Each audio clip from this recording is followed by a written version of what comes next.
오늘 말씀은 마태복음 9장 9절에서 17절까지 말씀입니다. 마태복음 9장 9절부터 말씀입니다.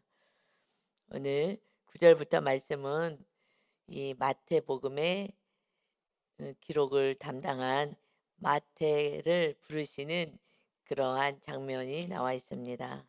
9절 보겠습니다. 예수께서 그곳을 떠나 지나가시다가 마테라 하는 사람이 세간에 앉아 있는 것을 보시고 이르시되 나를 따르라 하시니 일어나 따르니라.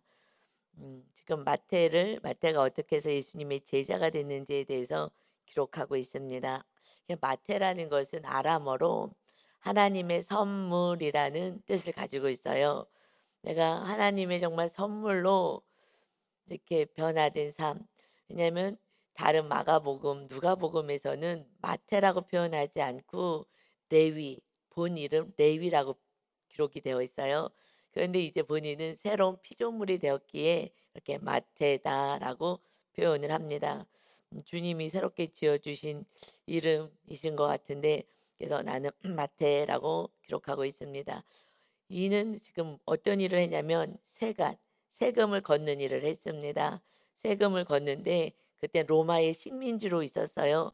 그래서 더 많은 세금을 걷어서 로마에 바쳐야 됐기 때문에 그래서 그 일을 담당하는 자들을 선택해서 사용하는데 그는 뭐 계산에도 능해야 되고 많은 것을 좀 아는 그래도 공부를 한 사람이에요. 그런데 문제는 그 로마인에게 세금을 가다하게 이렇게 백성들에게 걷어 가지고 이것을 상납해야 되는 상황이기 때문에 그때 좀 더 많은 그러한 세금들을 걷어서 자기 호주머니에다도 집어넣고 그러고 이렇게 로마에 바치기도 하는 그런 일들을 감당해서 이들을 죄인으로 취급을 했어요. 그래서 죄인 취급했던 어떤 면에서는 물질은 있으나 그 안에 심령이 가난한 상태로 있었다는 것입니다. 그래서 갈등에 있었죠. 아, 내가 사람들로부터 존경받는 것이 아니라 이렇게 죄인 취급을 받는 물질은 많이 소유하고 있어도 그러한 삶을 사는 거에 대한 공허함이 있었을 거예요. 예수님이 지나가시다가 나를 따르라 하고 눈을 맞춰 주는 거예요. 그때 주님의 그 눈빛에서 또 강력한 하나님의 그 은혜, 무슨 은혜가 국률이 여기는 그러한 눈빛으로 보지 않으셨겠어요? 너 힘들구나. 너 지금 이제 살아가는 게 녹록하지 않구나 하는 그 정말 국률의 사랑의 눈빛으로 보았을 때에 정말 거기에 그 위로함과 뭔가 채워지는 그 은혜가 그 순간에 있었을 거예요. 그러면서 나를 따르라 하시니 일어나 따르니라. 그가 따르려면 무엇을 내려놔야 돼요? 돈을 내려놔야 되는 거예요. 그는 이미 많은 돈을 가지고 있고 그것 때문에 죄인 취급받는 자였지요. 그런데 지금 찰나적으로나마 선택했어야 합니다. 내가 그러면 이 돈을 내려놓고 예수님의 제자로 내가 살 것이냐. 그 순간에 돈을 내려놓으니 그러니 주님의 제자가 된 거예요. 그래서 주님이 주님의 제자가 되는 것은 무엇이냐? 첫 번째는 돈을 내려놔야 따를 수가 있어요. 그렇지 않으면 따라갈 수가 없습니다. 그래서 이 표현을 누가복음 5장 28절에서는 그가 모든 것을 버리고 일어나 따르니라. 모든 것을 버린 거예요. 사실은 주님의 제자가 되는 것은 모든 것을 버리는 거예요. 그렇지 않고는 제자는 될 수 없어요. 제자라는 것은 스승을 따라서 그대로 사는 게 제자잖아요. 그래서 이름만 도용하는 것이 아니라 그래서 그대로 스승처럼 사는 것이기 때문에 주님은 다 버리고 오셨잖아요. 하늘의 부귀 영광 모든 명예 모든 걸 다 버리셨어요. 그래서 십자가를 지는 사람이 주님의 제자까지 가는 거죠. 나의 구원까지는 팔복이잖아. 팔복의 은혜. 칠복의 은혜 있고 팔복 가운데 칠복의 은혜인데 팔복까지 넘어가는 것은 그때 의를 위하여 박해받는 자, 십자가 지는 자, 그들이 천국이 그들의 것입니다. 라고 말씀하신 첫 번째 나의 구원이 나의 천국이 임하지만 두 번째 천국이 그들의 것입니다. 라는 것이 이웃의 천국까지 넘어가는 거예요. 주님의 제자는 십자가를 지고 가는 사람입니다. 그러니까 예수님처럼 살아가는 삶은 이제 십자가를 지는 사람들은 가족을 다 버리는 거야. 가족보다 주님을 더 사랑해야 돼. 그러니까 버리라고 뭐 미워하고 뭐 떠나라는 의미가 아니라 가족을 더 사랑하면 주님은 따를 수는 없어요. 그래서 저에게도 "내가 너 아들 내가 키울 거야." 하고 중학교 때 저한테 새벽 예배 기도하는데 "내가 너 아들 키운다. 그러니 너는 너에게 맡겨진 아이들 너의 사명을 위해서 살아라." 그래서 그때 주님이 이렇게 찾아오셔서 직접 말씀하시면 그게 강력한 은혜가 있고 또 행할 수 있는 힘도 사실 주시거든요. 사람의 말하고는 달라요, 그 권위가. 그래서 그 말씀을 새벽 예배 때 기도 가운데 아들을 걱정돼서 기도했더니 "걱정하지 말아라. 내가 키우겠다. 하지만 너는 너 옆에 있는 아이들, 버림받은 아이들, 고통 속에 있는 아이들을 돌봐라." 그래서 이제 단체를 운영하게 된 거죠. 그러고는 정말 잘 이렇게 제 마음에서 늘 잘라냈어요. 지금은 이제 물질을 잘라내는 지금 계속 훈련을 하고 있죠. 그때는 맨 처음에는 자녀를 잘라내는 훈련을 하고 그다음에는 남편을 잘라내는 훈련을 했어요. 어떻게 잘라내느냐? 겉으로는 계속 사랑을 주는 거예요. 사랑을 주지만 내가 하나님께 뭐라고 표현해야 될지 모르는데 "하나님께 드렸습니다. 하나님의 소유입니다. 하나님이 책임지세요." 하고 이렇게 좀 잘라내기 시작했더니 그때 인제 하나님이 좀 그때 아이들 돌보고 뭐 그때도 물질이 넉넉하진 않았으니까 그럴 때 부자 집사님을 하나님이 보내 주셔서 근데 우리 교회에 출석하진 않으셨는데 보내 주셔서 대안학교도 했는데 대안학교에 온 집사님이에요. 그래서 우리 아이를 물질적으로 그래도 용돈이든 뭐 기타 등등을 다 돌봐줬어요. 그래서 그때 참 신기하다. 막 외국도 데리고 이렇게 나갈 수 있게 하시고 뭐 하여튼 제가 엄마로서 육의 엄마로서 해야 될 것들을 정말 그분이 육의 엄마가 되어서 해 주신 거예요. 저는 영의 엄마로 있었던 것이고요. 약간 좀 구별되어서 했었던 시기가 있었어요. 정말 그리고 너무 감사하게 그러고 나서 육적인 것이 다 채워졌을 때 하나님이 딱 또 잘라내시더라고요. 왜냐면 계속 육으로 가면 안 되니까 영으로 끌고 가야 되는데 육이 필요했을 때 그때는 하나님이 붙여서 정말 제 손발을 제가 우리 쉼터 아이들 돌보느라고 못 했을 때 손발로 다 아이를 돌볼 수 있게끔 나름 좀 해 주신 은혜가 있었는데 이제 그 시기가 지나고 나니까 그분은 또 하나님 잘라내셔요. 그래서 제가 전화를 해도 받지도 않아요. 이제 이게 다른 또 본인이 이제 또 바쁘고 이렇게 하면서 그래서 너무 감사해요. 저는 감사하니까 늘 감사한 마음이 있어서 전화를 드려도 오히려 잘 안 받고 하시더라고요. 그래서 '아 하나님이 이렇게 잘라내 주시는구나.' 그래서 지금은 이제 기도는 감사 기도는 해요. 그분 생각하면 가끔 생각날 때마다 기도하는데 하나님이 또 이렇게 정리를 하세요. 끝까지 내 주장을 하고 의를 나타내서 또 막 내가 어떻게 내가 이렇게 돌봐야 되는데 하고 하면은 저는 영적으로 끌고 가야 되는데 그것도 힘든 일이 있는데 어떻게 하나는 그때 염려는 사실 있으면서 갔었던 부분인데 염려할 게 없더라고요. 그냥 하나님이 하라 그러면은 순종하면 하나님이 붙였다가 또 떼었다가 다 정리를 하시더라고요. 할렐루야. 그냥 말씀에 순종만 하면 되는데 그래서 마태가요. "이렇게 나 따라라." 그랬더니 모든 거 딱 내려놓고 이제 주님을 따릅니다. 이것은 온전히 주님의 말씀을 따르려면 저 십자가까지 지는 삶은 첫 번째가 재물을 내려놔다. 너무 많은 재물을 가지고 그래서 사람들에게 손가락질을 받는 인생이지만 그러나 '이것이 다가 아니구나.' 하고 내려놓은 그 인생은 정말 이 귀한 마태복음 이 마태복음이 저는 너무 귀한 거예요. 왜냐면 구약하고 연결해 주고 그래서 구약의 말씀 다음에 이렇게 마태복음이 올라온 거죠. 마가복음이 먼저 오지 않고 기록한 것은 마가복음이 먼저 올라왔는데 하나님이 이렇게 책으로 나오게 할 때에 성경책으로 나오게 할 때에 잘 배분을 해 주실 수 있는 것이 마태가 기록한 이 말씀인 거예요. 얼마나 하나님의 정말 선물이 된 것입니다. 죄인이 하나님의 선물이 된 거예요. 우리가 주님을 따르는 자가 주님을 따르는 제자까지 갈 때 정말 하나님의 선물이 되어서 우리 모두에게 선물로 이렇게 귀한 말씀을 이렇게 또 기록해 주신 줄 믿습니다. 아멘. 그래서 이제 10절에 보면 예수께서 마태의 집에 앉아 음식을 잡수실 때에 많은 세리와 죄인들이 와서 예수와 그의 제자들과 함께 앉았더니 하고 말씀하고 있습니다. 마태의 집에 앉아서 음식을 예수님이 드시고 있어요. 그런데 이것이 이제 누가복음 5장 29절에서는 레위가, 그러니까 거기서는 레위로 표현한다 그랬죠. 다른 복음에서는 본인만 마태, 나는 새로운 피조물이 됐기 때문에 그 이름을 사용하는 거죠.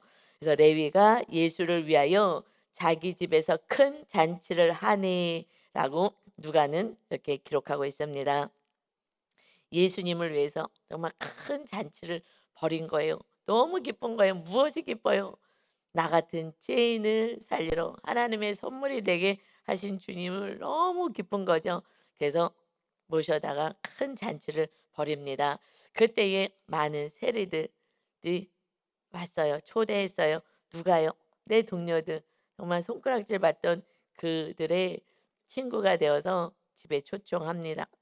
그리고 뭐 경건주의자들이 생각하는 죄인들, 연약한 자, 이방인들, 이런 사람들을 초대를 했어요. 그래서 예수와 그의 제자들과 함께 초대받았기에 이제 모였습니다. 그 집으로. 그랬을 때에 11절에 바리새인들이 보고 그의 제자들에게 이르되 어찌하여 너희의 선생은 세리와 죄인들과 함께 잡수시느냐. 그때 유대인들은 이방인들, 이런 세리 죄인이라고 취급받았던 그들과 가까이 하지도 않았어요.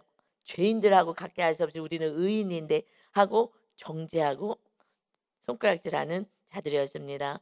바리새인, 내가 경건해, 하나님의 말씀대로 살아, 난 구별된 사람들이야 하는 그들, 의인이라고 생각했던 그들은 예수님에게 어떻게 저렇게 세리 죄인 그리고 함께 잡수시냐. 우리는 거룩을 위해서, 정말 깨끗한 삶을 위해서, 하나님의 자녀로서의 삶을 위해서 이들과 함께 하지도 않는데 어떻게 식사까지 같이 하는 죄인과 함께 있느냐. 이게 무슨 니네 선생 이상하다라고 사실은 조롱하는 것이요. 제자들께 이렇게 얘기합니다. 그런데 그 당시 그 세리들은 죄인들과 죄인의 죄인으로 취급하면서 창녀들과 동급으로 여겼어요. 창녀들은 뭐 그때나 지금이나 몸을 팔고 하는 정말 가장 좀 그런 하층민과 또 죄 가운데 있다고 생각하죠. 그래서 마태복음의 21장 31절에 보면 세금을 거는 세리들과 창녀들이 너희보다 먼저 하나님의 나라에 들어가리라 하시는 말씀이 있어요. 주님이 이렇게 말씀하셨죠. 너희가 세리, 창녀, 죄인이라고 더럽다고 우습게 여겼지, 그러나 그들이 먼저 하나님의 나라에 들어가게 될 것이다 라고 말씀하셨습니다. 왜 그렇게 말씀하시냐? 아니 지금 말씀대로 사는 서기관들 또 바리새인들이 하나님의 나라에 더 먼저 가기가 쉽잖아요. 그런데 그렇지 않다라는 것입니다. 왜 그러느냐?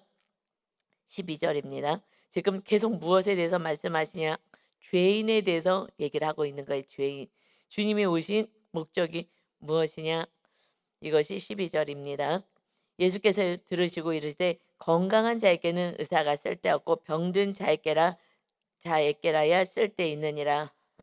건강하면 의사가 필요 없지. 그래서 예수님께 나오는 자들이 누가 나왔어요? 예수님이 본인을 의사로 약간 비유하신 거죠. 병든 자들이 다 나왔잖아요. 중풍병자가 지붕 뚫고 찾아오게 하고 내려오게 찾아오고, 이런 나병한 자가 찾아오고, 병든 자들이, 귀신 들린 자들이 찾아오고, 그때 이 세상 사람들이 보기에는, 또 의인들이 보기에는 가까이 하지 않았던 자들,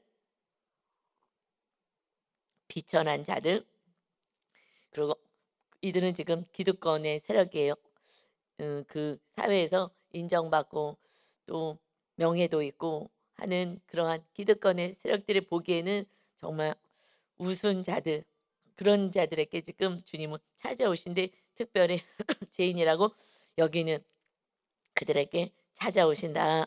그래서 13절에 너희가 가서 너희는 가서 내가 긍휼을 원하고 제사를 원하지 아니하노라 하신 뜻이 무엇인지 배워라.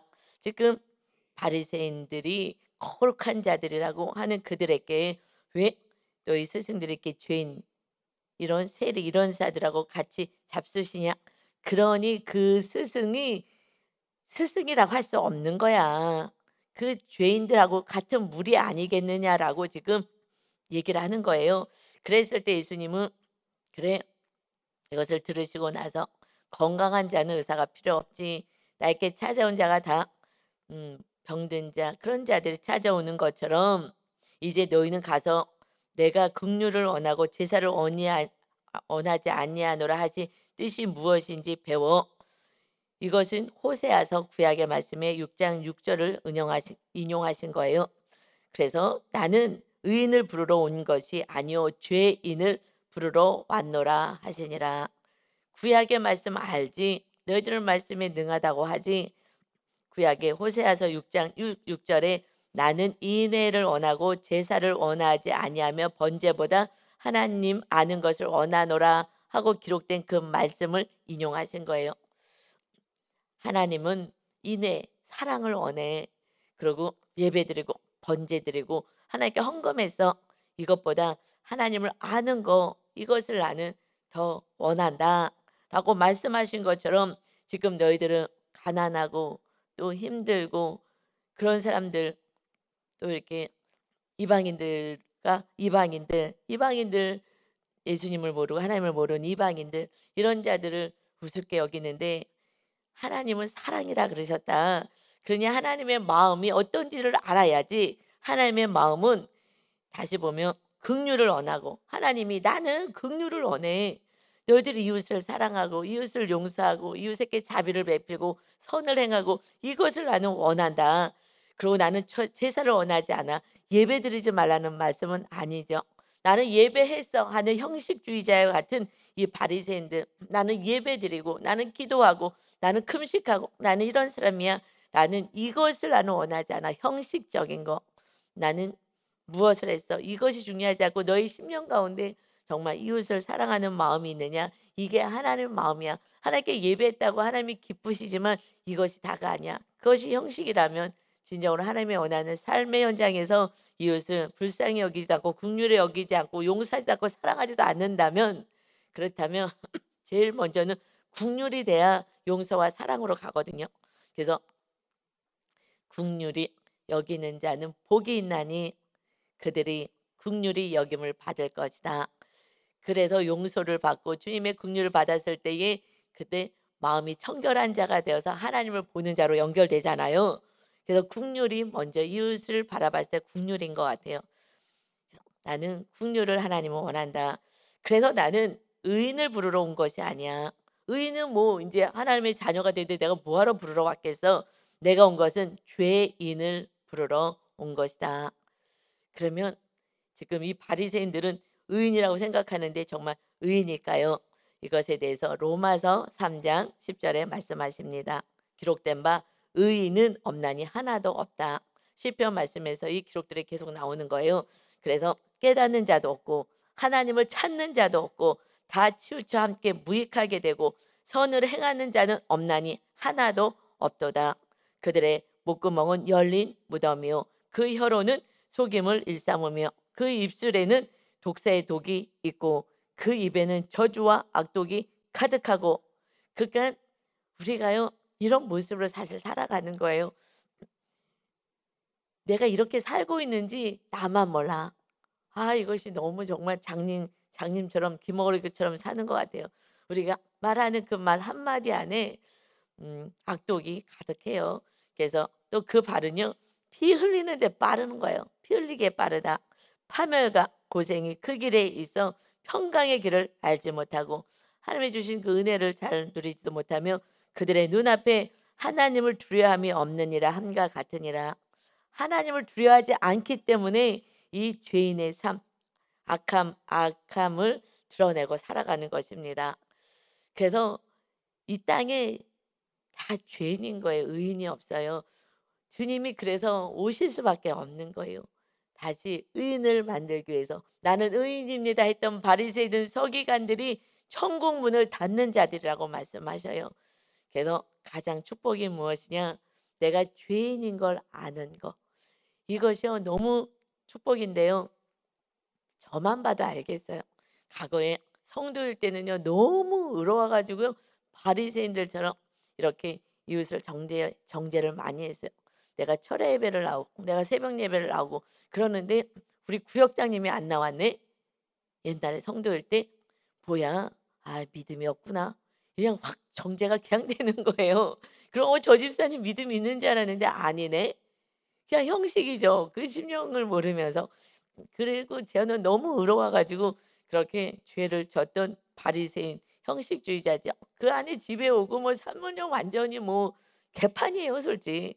그러는데 미워하고 뭐 그러고 살아갔던 삶 속에 그리고 무슨 말을 하는지도 모르고 근데 지금은 금년 들어서 더 하나님이 정말 이 팔복의 은혜를 주시면서 복 있는 자가 되는 것이 금년에 우리 교회를 향하신 하나님의 뜻이잖아요.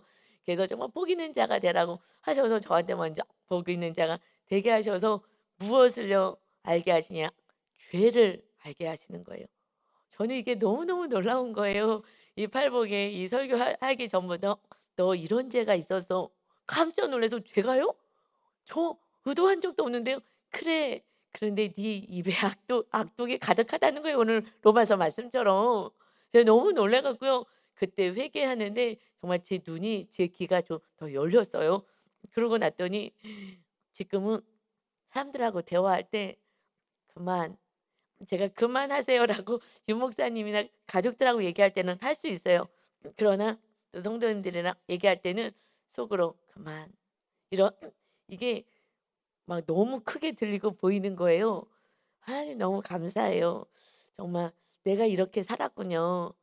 하는 것이 정말 보여지는 나의 모습을 정확하게 정말 이렇게 딸마다 묵상 쓰고 막 이러면서 나를 찾아냈던 그때의 삶은 정확하게 '성소의 삶이구나.'라는 것이 이제는 좀 구별이 돼요. 정말 지성소 '십자가 지고 나는 지성소로 들어갑니다.' 하는 정말 어마어마한 하나 사건이 있고 나서 나를 완전히 밝혀지는 그 사건이 있고 나서 '그래도 사랑할래.'라는 하나의 사건이 있었어요. '그래도 사랑합니다. 하나님의 뜻을 따르겠습니다.' 하면서 그때 갔을 때 그때 인제 지성소로 들어갈 수 있는 은혜 가운데 하나님이 지성소의 삶은 그냥 하나님이 강권적으로 은혜로 끌고 가시는구나. 그래서 제자들이 이런 삶을 살아갈 수 있었던 것은 지성소까지 갔을 때 그냥 막 묵상하고 막 찾으려고 애를 쓰고 하나님 내 죄를 알려 달라고 하지 않아도 십자가를 지고 팔복의 삶을 살겠다고 복 있는 자의 삶을 살 때는 하나님이 그냥 다 알려 주시는구나. 다 들리게 하시는구나. 다 보여지게 하시는구나. 영적인 상태가 라는 것을 정말 금년에는 이 목사님한테도 좀 뭐가 이상해요. 다른 또 영적인 세계가 또 들어간 것 같아요. 이것이 무엇 때문에요?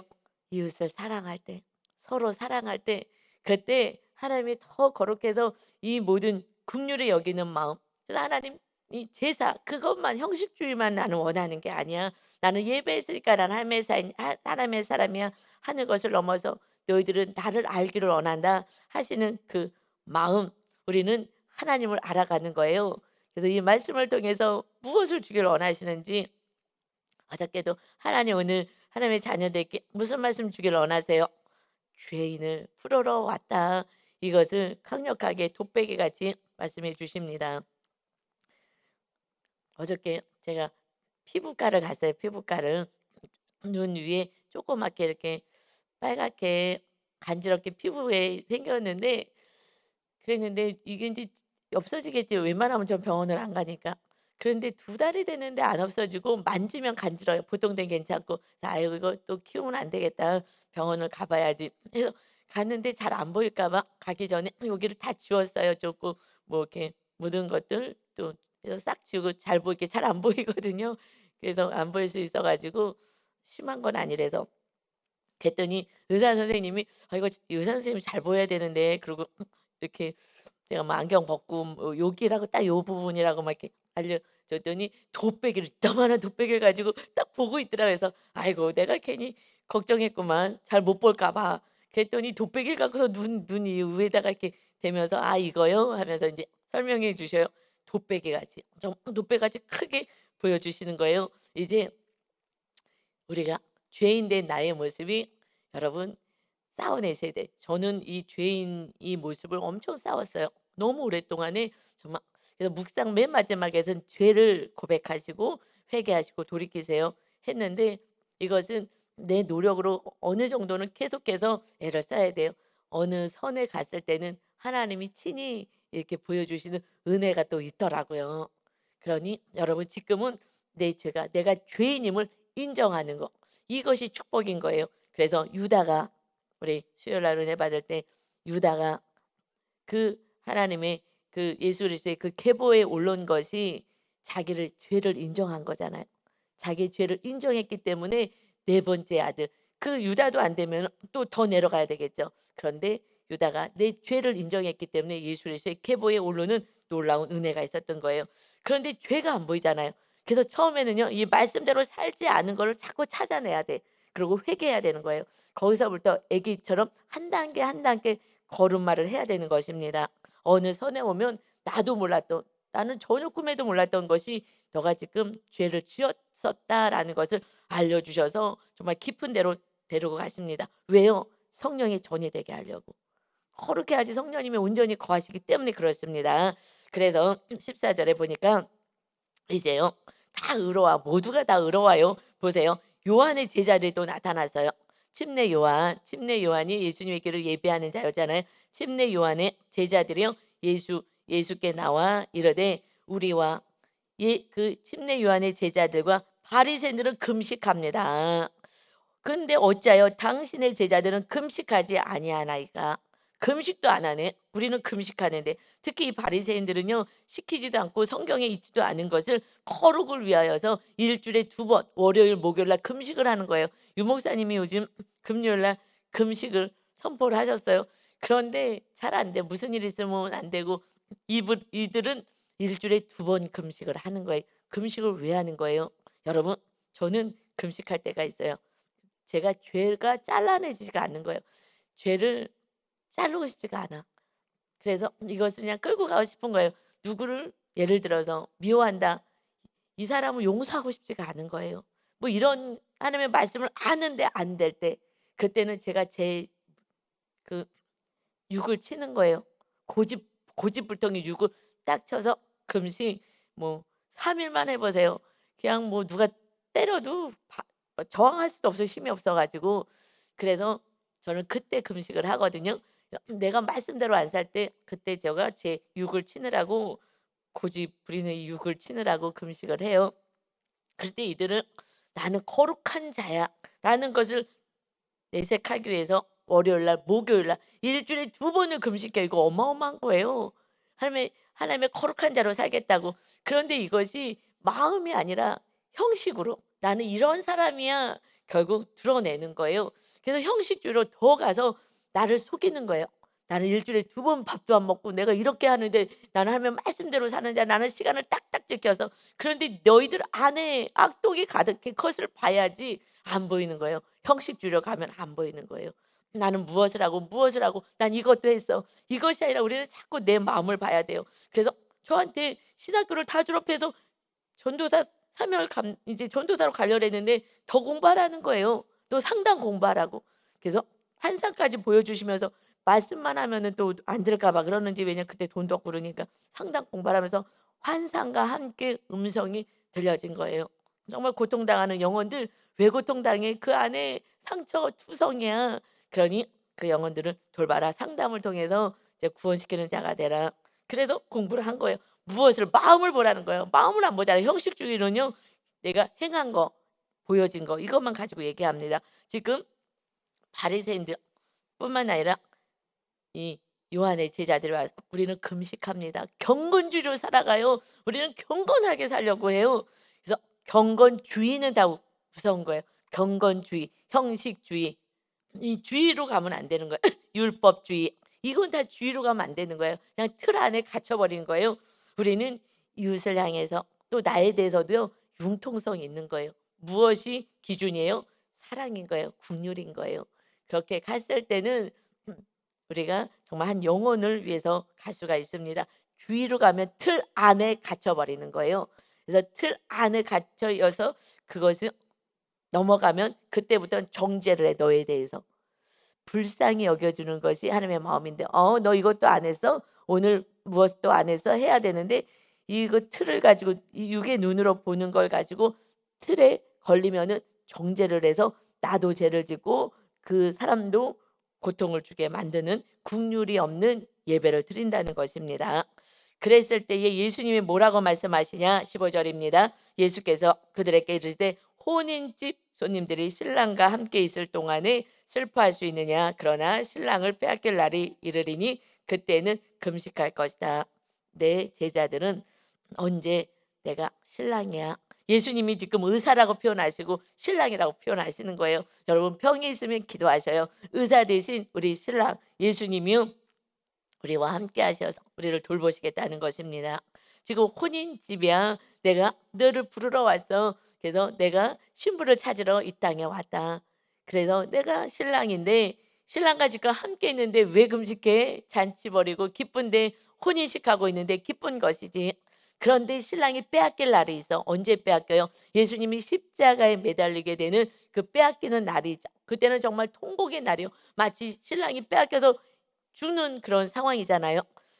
그날에는 금식할 거야. 그때는 슬프겠지. 내가 죽는 줄 알고 슬퍼하겠지.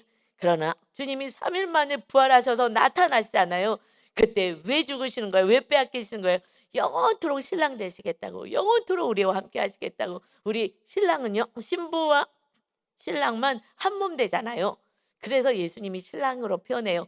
예수님이 이제 신랑 되어서 한 몸 되시겠다고. 어디? 우리 심령 안에 거하셔서 우리와 함께 하시고 우리를 지키고 돌보시겠다는 거예요. 세상 신랑은 우리를 버리고 갈 수도 있고요. 우리에게 악을 행할 수도 있어요. 그러나 예수님은요. 생명을 주셔서 우리의 죄값을 다 치르시고 우리를 거룩하게 깨끗하게 하셔서 우리 안에 영으로 신랑이 임하셔서 늘 한 몸 되어 지켜주시는 줄 믿습니다. 아멘. 이 은혜를 알면 두렵지 않는 거예요. 무섭지 않는 거예요. 전능하신 하나님이 함께 하시기 때문에 그렇습니다. 그래서 두려워하지 마, 두려워하지 마 하고 늘 말씀하십니다. 그 신랑 예수님이 친히 내가 신랑이야. 내가 왜 빼앗겨져? 내가 왜 십자가에 달려? 이것은 너희와 영원토록 함께하기 위해서 영으로 성영으로 거룩한 영으로 함께하기 위해서 내가 빼앗겨지는 거야.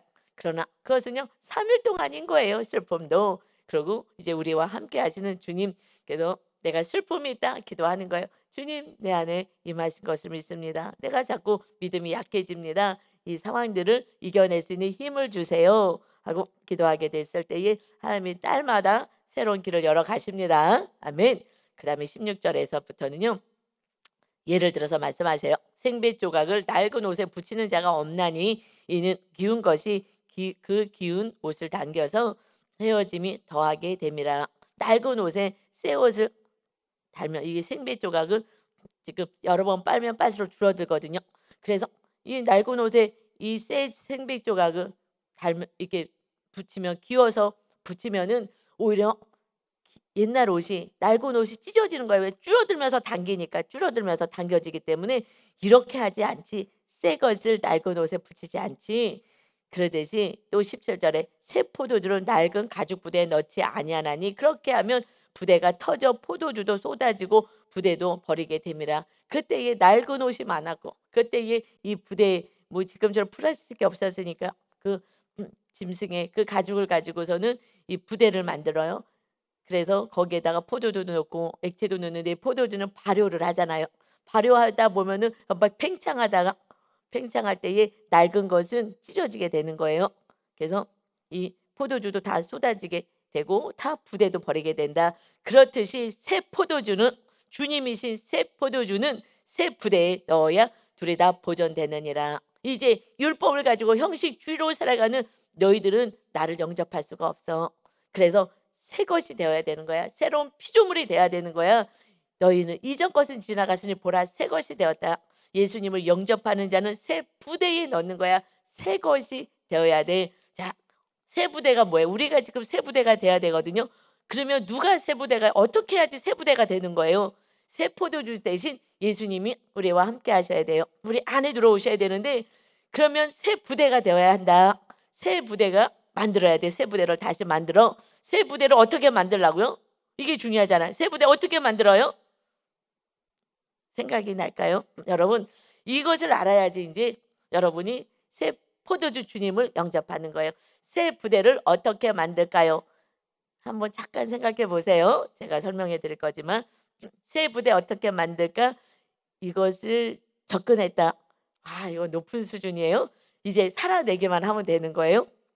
자, 새 부대 잘 이제 생각한 거와 맞는 것이 뭐냐면 내가 죄인을 주님이 부르러 왔기 때문에 내가 죄인입니다. 인정만 하면 되는 거예요. 인정하면 그때 회개가 되는 거거든요. 내가 죄인입니다. 주님 용서해 주세요.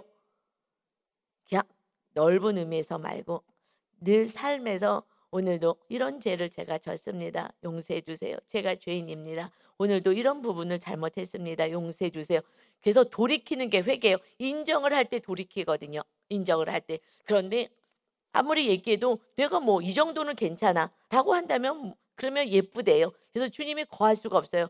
주님은 용서해 주시기 위해서 오셨어요. 긍휼히 여기기 위해서 오셨어요. 용서하러 오셨는데 그랬는데 죄인이라고 인정이 안 돼요. 그래서 누가 제일 복 받았다고요? 새 부대는요. 이렇게 저에게 강권적으로 저도 알지 못하는 죄까지 "이거 죄야. 너가 이런 죄를 졌어." 요즘은 그 무엇이 죄인지 너무나도 정확하게 막 보여져서 이것이 새 부대가 되게 하는 것은요. 오직 회개밖에 없어요. 그래서 주님이 처음에 사역 시작하면서 "회개하라. 천국이 가까이 왔느니라." 이제 주님이 십자가에서 우리의 죄값을 치르시고 우리를 모든 죄를 씻어서 깨끗해 그전에 지은 죄를 다 청산해 주신 거예요. 그리고 이제 주님을 영접해요. 그런데 또 날마다 죄를 우리가 짓죠. 이 모든 죄를 우리가 회개할 때에 그때 새 부대, 이 부대는 날마다 큰 부대로 또 깨끗한 부대로 넓혀져 갑니다. 그래서 주님이 거하시는 성령 충만한 자가 되는 거. 그래서 회개하는 자, 회개가 안 되기에 죄가 인정이 안 되기에 말씀대로 살지 않는 모든 것은 죄인 거예요. 그래서 말씀이 비추어서 살지 못한 것을 하나하나 회개하고 잘라내고 그리고 말씀대로 살아가셔야 합니다. 그래서 고린도전서 6장 19절 20절에 너희 몸은 너희가 하나님께로부터 받은 바 너희 가운데 계신 성령의 전인 줄을 알지 못하느냐.